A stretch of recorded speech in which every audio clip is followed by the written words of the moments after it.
Hey, what's going on, everybody? Commander Crane here, and we are back with another Pioneer deck tech. And today, we're going to be talking about Sultai Flash, a deck that I was really excited to make because of one brand new card from Tarkir Dragonstorm. As always, at the end of the video, let me know in the comments section below, what do you think about this deck? Is there a specific card that I should have put in this deck that I did not? Or do you have suggestions for upcoming videos?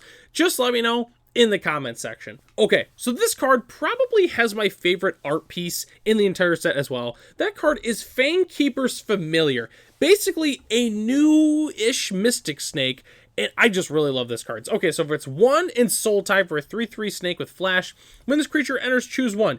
You can gain 3 life and surveil 3, destroy target enchantment, or counter target creature spell.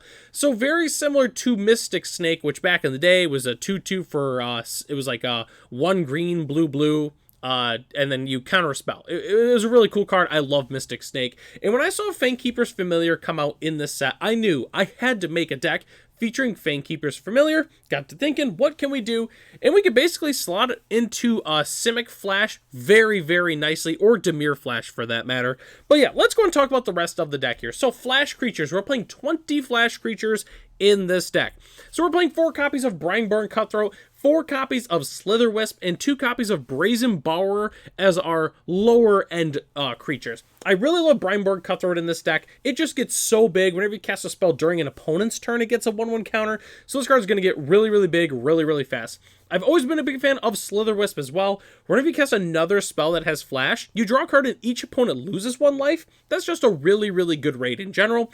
And then Brazen Borrower is just a sweet card. The Petty Theft is really nice. I always love having bounce effects in general. It feels like bounce effects, there's so many matchups where it can just kind of bail you out because it's not necessarily removal per se, but sometimes it's better than removal in a way. I don't know. I've always loved having bounce effects in the deck. And then obviously the other side there is a flash creature, so it fits the entire theme of the deck.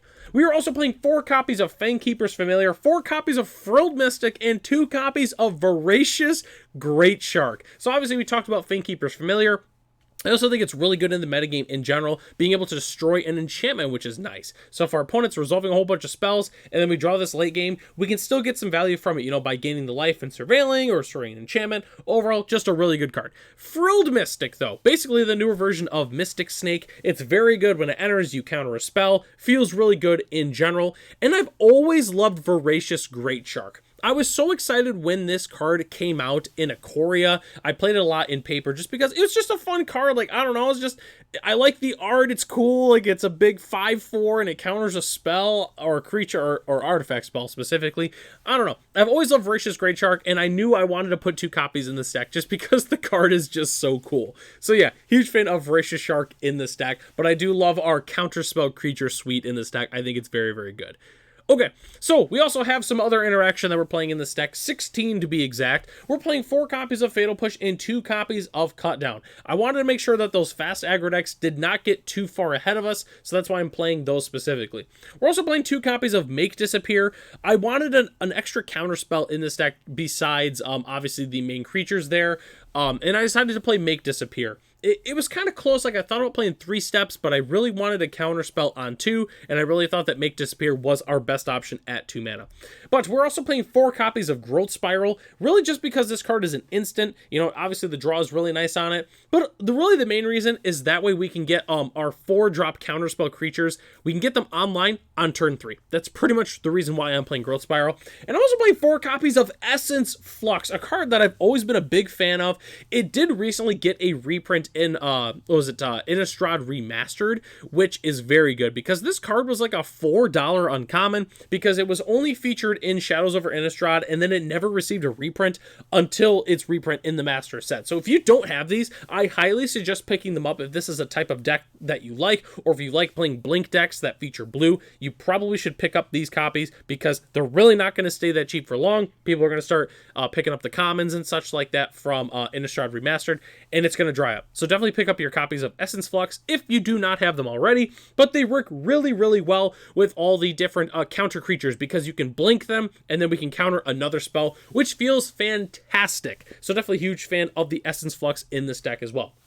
Okay, so that's the entire main board. Let's go and hop into our lands. We're playing 24. It was tricky. I don't build 3 color mana bases a lot.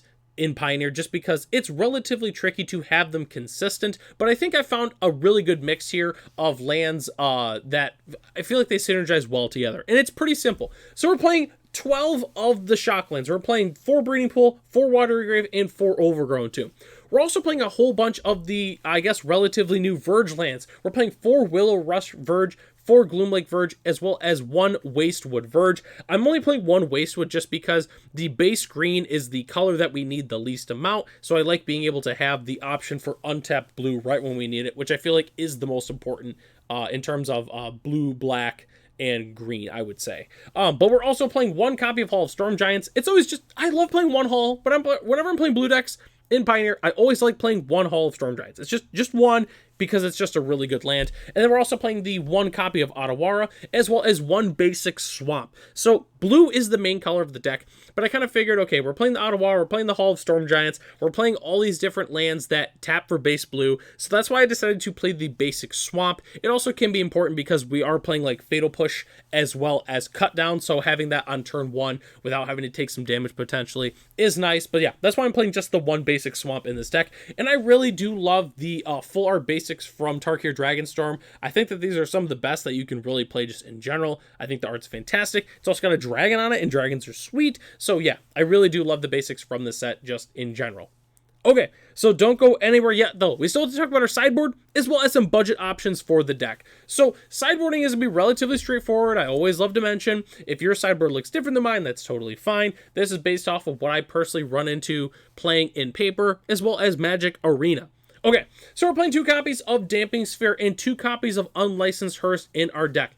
Damping Sphere is good against a number of different decks in the format, like Lotus Combo and Mono Green and any of those big Spellslinger combo-y decks. Unlicensed Hearse is good against any of the graveyard decks. I thought about playing Leyline of the Void in this deck, but I decided to play Unlicensed Hearse instead. We're also playing 2 copies of Tishana's Tidebinder. It's good against a number of different decks in the format, and it also has Flash, so it synergizes with the entire deck. Tidebinders are just a good card, but having Flash to get some extra value in our deck is also pretty sweet. We're also playing 4 copies of Thoughtseize, because guess what? Thoughtseize is Thoughtseize, and Thoughtseize is going to keep on Thoughtseizing. So that's why we're playing 4 copies of it.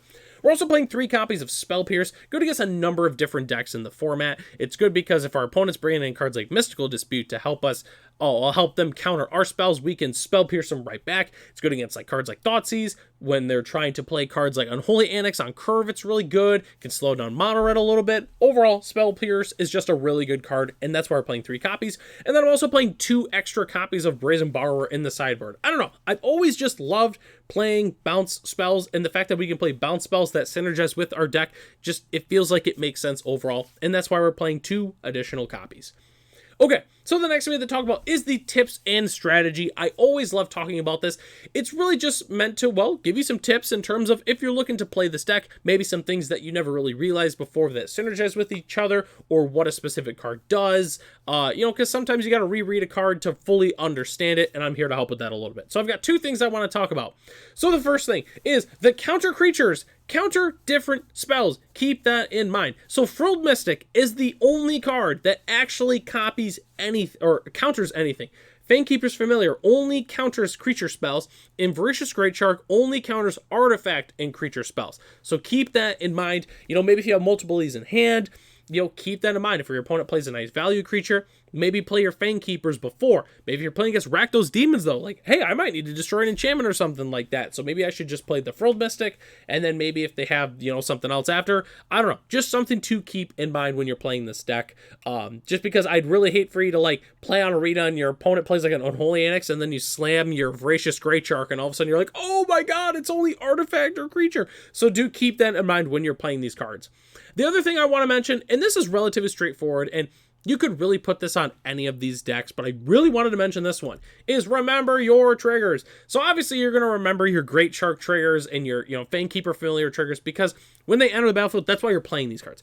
But keep this in mind with Brindeboard. If you cast a spell on your opponent's turn, this gets a +1/+1 counter. I can't tell you how many times in paper I've seen people play Brindeboard Cutthroat because it's such a good card, and then they keep forgetting their triggers, and I always do remind them if they forget, but not everyone's going to do that. Not all your opponents have your best interest at heart, so keep that in mind. I guess it's really more of just a paper thing to be specific to, but same thing with Slither Wisp. It has Flash. If we cast more Flash creatures, we need to remember the trigger, because The reason we're playing this card is because it deals damage to our opponent, and then we draw more cards, which is just so good. So don't forget your triggers when you are playing this deck. Keep that in mind. I cannot stress it enough. You know, like with this deck, it's got a lot of different triggers in it, so you have to remember it if you're going to play a deck like this. The last thing I want to talk about here is the budget options for this deck, which is relatively straightforward. You can swap out Brazen Borrower if you'd like to. They do go for about $4 a piece, which, considering the price that they used to be, I feel like is pretty solid overall. It's a very good card in a number of different formats, so it's never really a bad investment, I guess, to pick up Brazen Borrowers. The other thing to mention, you can also swap out some of the expensive dual lands for pain lands, fast lands, and check lands. I've seen some people try to play like a whole bunch of different check lands and some basics and such like that. Personally, in the budget version that I'm playing a bunch of the fast lands and pain lands because they enter pretty much untapped. Like obviously the pain land or the fast lands enter tapped after turn 3 realistically, but it still feels pretty darn good overall. I do like the fast lands in general. The current list as it's constructed right now is $345, which sounds like a crazy amount. A lot of it just comes from the mana base because we're playing 12 shocklands. So of course our deck's going to be kind of expensive. It's a 3-color deck. 3-color decks can be pricey in Pioneer. But the budget list, I was able to get down to $74. And guess what? I didn't change any of the creatures. I didn't change any of them. All the creatures are the exact same. I'm pretty sure I even kept in the Brazen Borrower. I think I left those in. All I did was change up the dual lands, fast lands and pain lands. And really, if you're playing this deck, feel free to go ahead and I don't have any Botanical Sanctums, but I have a few of the Dreamroot Cascades. I got a few of those laying around. Just go ahead and swap those in. You really can play any 3-color land or 2-color lands to build this 3-color deck. It's not even that hard. Heck, you can even play the 3-color one that's from Tarkir Dragonstorm, the reprint. I'm forgetting the name of it all of a sudden, which is gonna bug me the rest of this video. But yeah, you can easily just play that one. It comes in tapped, and it taps for all 3 colors. Overall, it feels pretty good building this deck and playing this deck. But yeah, Fanekeeper's familiar, sweet card, and I knew I had to feature a deck with it. So let me know in the comments section below what you think about Fanekeeper Familiar. If you're gonna play a deck with it, if you put it in a commander deck maybe, just let me know what your opinions are on it in the comment section. And well, that takes us to the end of the video here. Thanks so much for watching. The deck lists are in the description below if you'd like to check them out for yourself. Huge shout out to our channel members, Ralph, Matt, Arcadius, Ray, Gary, Saronoki, Michael D, our premium channel member, The Common Colb, and Jeremy P. If you're interested in being a channel member, it starts at $1 a month, and you gain access to the exclusive Commander Crane Discord, as well as other features here on the channel. So, I'm Commander Crane. Thanks for watching this video, and hope to catch you in the next one.